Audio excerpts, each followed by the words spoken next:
DIG always stood out, and still, I mean, it still stands out. It's just consistently, it reflects my vision of BMX riding.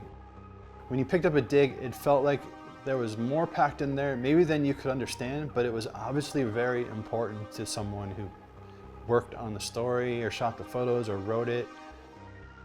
DIG has always had a lot of creativity packed into it, and that is like what's important to me when it comes to BMX riding, is the creative side, making up new things to do on a bike and figuring it out.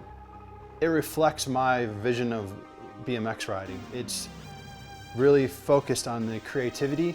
There's definitely a connection between DIG and my riding career. My first interview in a magazine was DIG Issue 1. It kind of synced together with my riding career, you know, like as DIG grew, I went from my first interview and basically being an unknown rider to getting to be on etnies and travel around the world and do all that stuff. You know, when I got on the team though, it was a big deal. It was like they were going to treat us the way they treated the pro skateboarders, which was unheard of in BMX. You know, etnies went all in on that to like help us develop something that was specific for riding instead of just a tennis shoe that we put on because they paid us.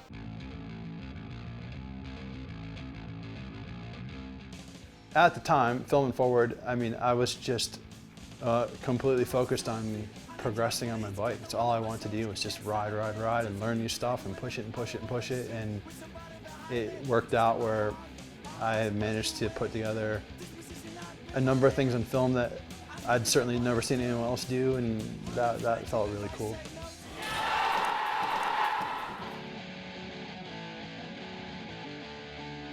It's a cool video, like everyone was kind of breaking new ground. I helped make the name, right? Forward was about moving forward and like progressing. And it was cool to see like a video with a lot of new ground broken and a lot of like just new things happening on bikes. The riding sections are very unique and different, you know, from, you know, Frymouth to my part to Ruben's part. It just is a whole bunch of different ways to ride a bike, and they're all really fun to watch. But definitely going over for Etnie's Backyard Jams were always awesome. Those events were just like really enjoyable for me.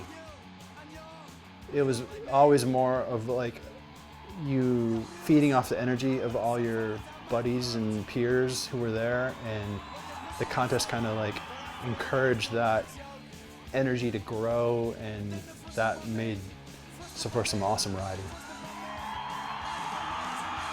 DIG was always more core, more for the riders, more for us, and that's what we were always trying to do with T1, is make something that was for us. And then with Etnies helping us, backing us, we really were able to just grow riding the way we wanted to. So you're mysteriously missing the one where I was wearing airwalks. What's up with that? This is from Road Fools 1. Look how big little my handlebars are. Well, first of all, this is idiotic build. I have a rope tied around it because it kept moving.